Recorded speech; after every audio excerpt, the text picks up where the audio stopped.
I'm going to do a full breakdown. The difference between bootleg, illegal dried sausage, which is legal to make and legal to eat, but illegal to sell and distribute, and legally made USDA certified dried sausage.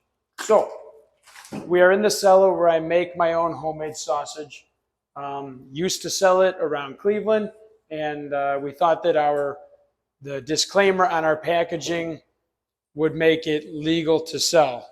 I forgot to mention the disclaimer that we had on our label is that we took the approach of when you go into a restaurant and you order a rare steak. On the menu it says we do not recommend eating raw or undercooked meat. Basically, like you take responsibility in your own hands. So that was what we had on our old labels. USDA recommends that pork be cooked to 165 degrees Fahrenheit. Eating raw or undercooked meat could be harmful. So it's kind of like, hey, the package says cook it, but you know what to do with it. Wink, wink, because it's old-fashioned dried sausage. Yeah, apparently that was not the way you're supposed to do it. I knew there was a gray area, but I wasn't sure, so we just went with it. And after about 2 years of selling, the USDA walks in the back door of our family's restaurant, drops a federal badge and said, "Where's Tunoni?" And then my dad points a finger at me, and I found out I was breaking like 10 different laws. This homemade dried sausage is the same sausage recipe that you would have for any fresh sausage that you cook. The same recipe of sausage that we sell in grocery stores. Just a regular sausage recipe, same as our Tunoni's Italian sausage. This is found in grocery stores. You go to tunonimeats.com to find a list of all of our stores. So, same stuff. We make this with straight dehydration. We cut it into lengths, we poke holes in it, and then we let it hang on racks. We let it hang on racks like these here. You got to squeeze the air out to make sure that there's no oxidation of the meat. And in about 3 weeks, you have dried sausage. Well, in the parameters of my professionally built cellar, it takes about 3 weeks to get perfect sausage. It's hard on the outside. It's naturally dried. You got a nice, beautiful pink center. It's delicious. People have been doing this for thousands of years. My grandfathers grew up doing this in Italy. There's tons of people around Cleveland and Chester, where I live, everywhere, that do this sausage their own homemade way. Hang it in their attic, hang it in their cellar, hang it in the garage. When I was a kid, I used to put little pieces in the refrigerator just to experiment. Problem is, there's no pathogen control. So even if you have salt, like extra salt in there, the salt alone is not enough to make the conditions of the sausage inhabitable for harmful bacteria like botulism and listeria. Even the dehydration, removement of water activity is not enough for the pathogen control. The pH levels of the meat is a huge thing. So this is all stuff that I learned when I was like, why is mine illegal to sell? And this other stuff is allowed to be sold. So these are our products that are now for sale at limited stores and soon to be all over. We've got our traditional style mild dried sausage. This is going to be your traditional, like grandma and grandpa's salt, pepper, fennel, some red wine, powdered fennel and whole fennel seeds, some coarse ground pepper, a delicious traditional taste. I even tried some other ones that I found at the grocery store, similar recipes, and I was like, I think we could do it better. It's phenomenal. This is our traditional hot.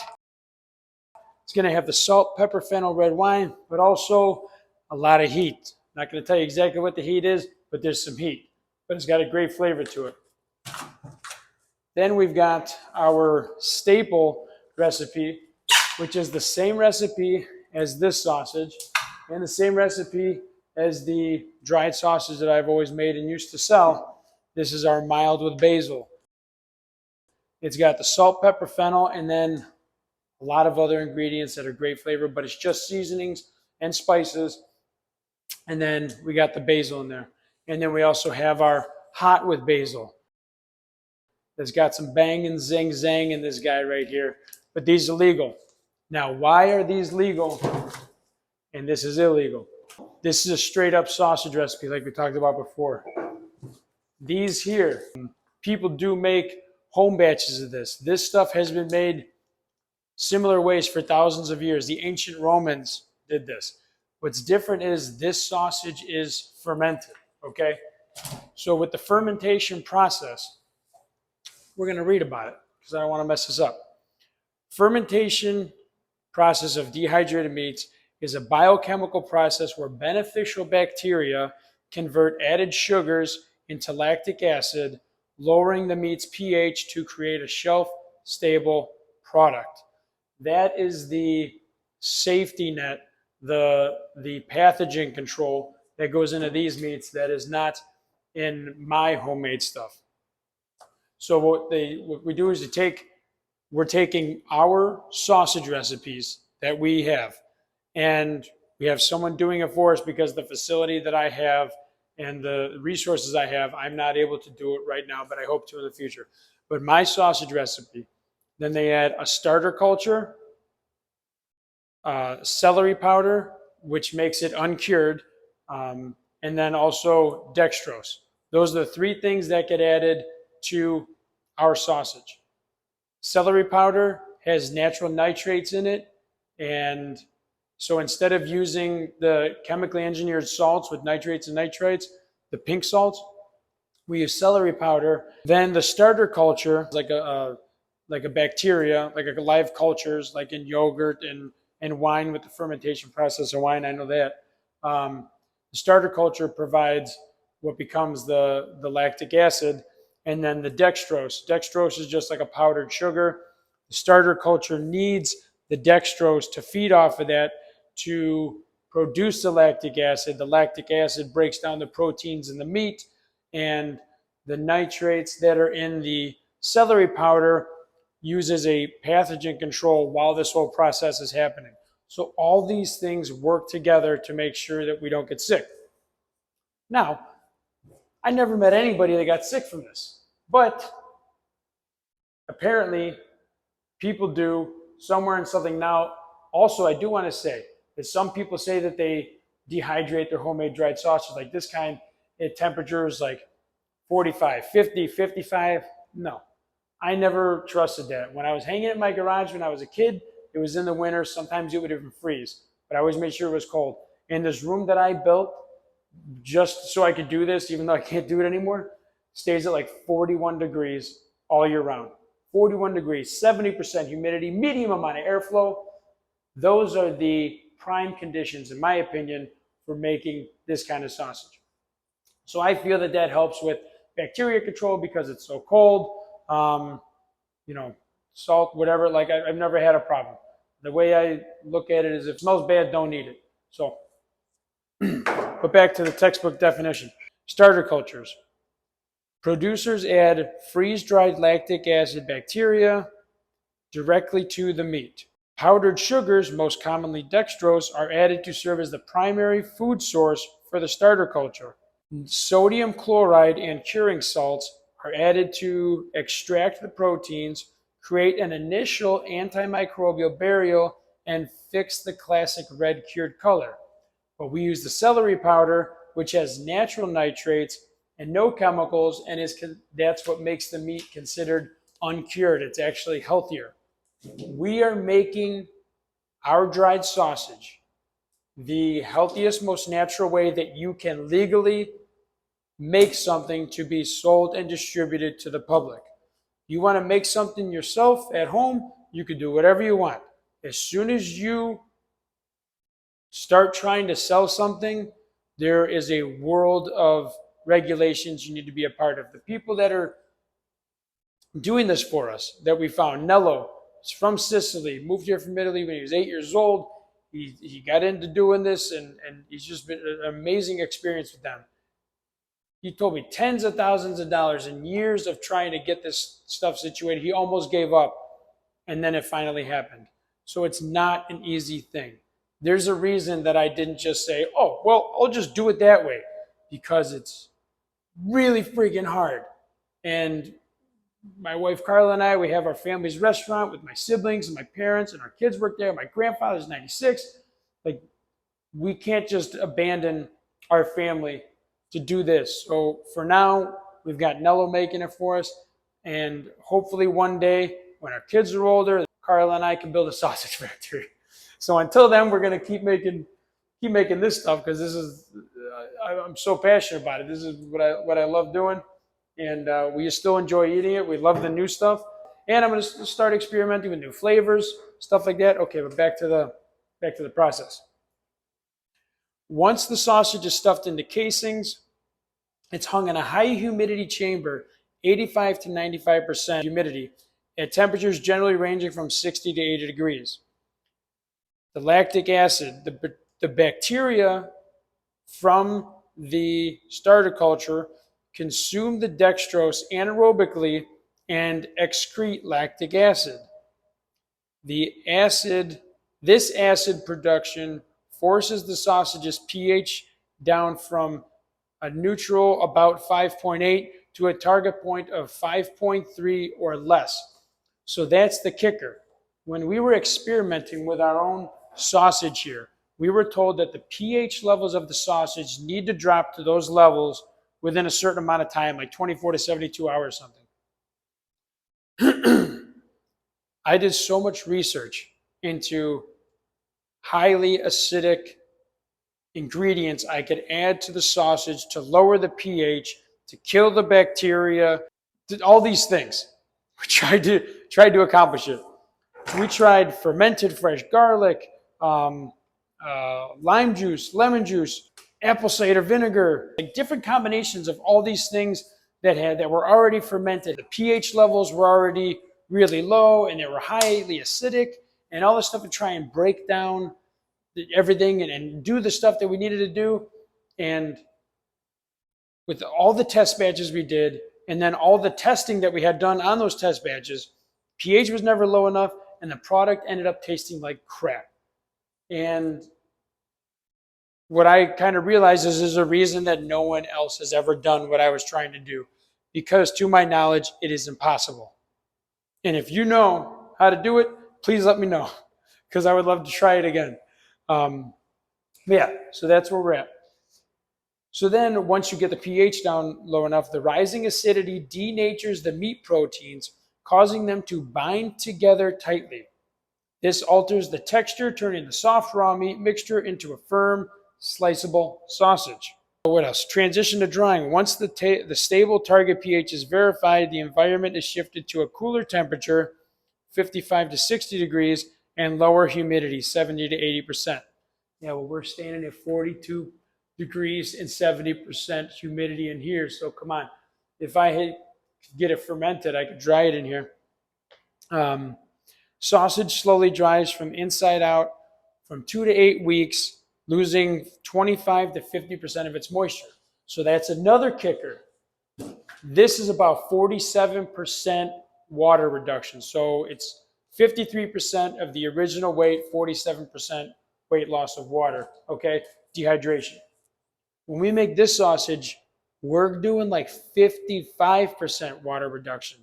I do that as an extra safety measure, and also to get the proper textures and feel and flavors of the profile that I like out of the dried sausage. And while drying, the indigenous enzymes and beneficial surface molds break down proteins and fats into free fatty acids and amino acids.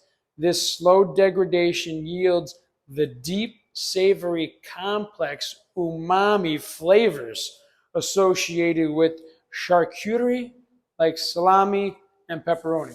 I don't know if you saw the video that I posted when we went to Nello's. Like, you want mold to grow on that. That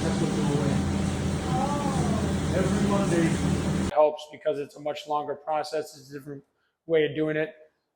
Those molds help a lot. But then my question was, how long have people been fermenting meats?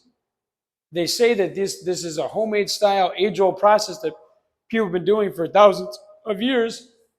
I didn't realize they've been doing the fermentation for thousands of years. I thought it was the way that I was doing it. But apparently I'm like super old school. I'm like 10,000 years ago with this straight dehydration without fermentation. And the fermentation, it might even go back that far too. I found articles about the Egyptians doing it in different ways. But the info that I found that kind of made the most sense to me was when the Romans would ferment. Um, so ancient techniques are not controlled enough and guaranteed enough to be able to sell and distribute sausage that you make with these ancient techniques. Rather than using laboratory isolated starter cultures, the Roman sausage making relied on a highly specific sequence of ancient preservation methods. Garum was a highly stable condiment made from fish intestines fermented in intense salt brine for months until liquefied. Mixing garum directly into minced pork belly and pork tenderloin introduces massive amounts of salt. This bound up the water in the fresh meat, restricting the growth of dangerous spoilage bacteria while creating an optimal environment for salt-tolerant lactic acid-producing bacteria to thrive. They often incorporated wine or boiled bay laurel berry oil. The natural yeasts and ambient bacteria residing on the skins of grapes and berries acted as an unintentional starter culture, introducing the organic sugars and microbes necessary to kickstart a natural fermentation process. So there were and are natural ways to achieve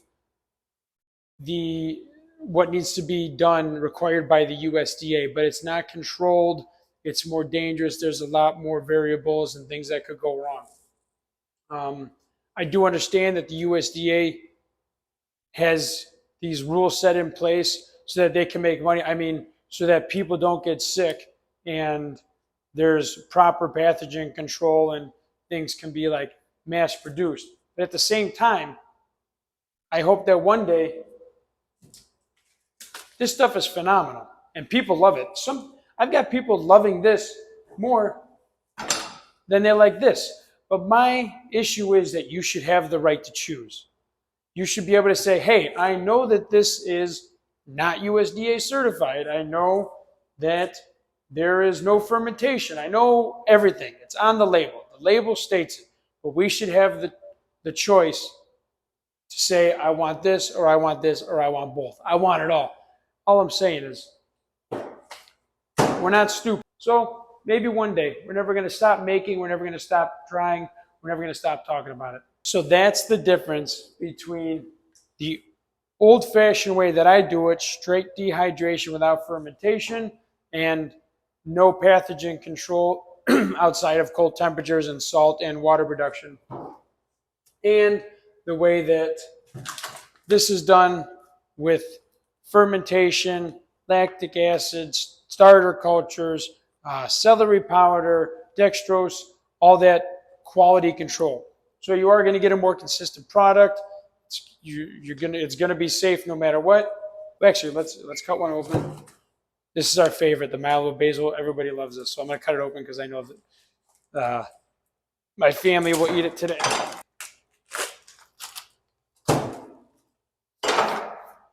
This is our mild with basil, legally made with fermentation. This is our mild with basil, illegally made. Well, legally made for personal use, but illegally made for distribution and retail sale.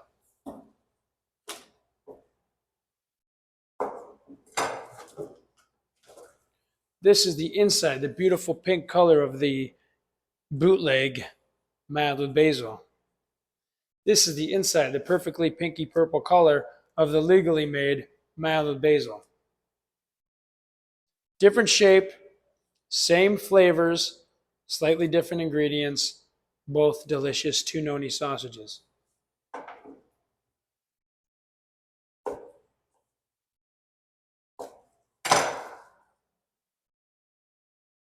Delicious. Don't forget, how many other sausage companies do you know that have dried sausage line and a fresh sausage line?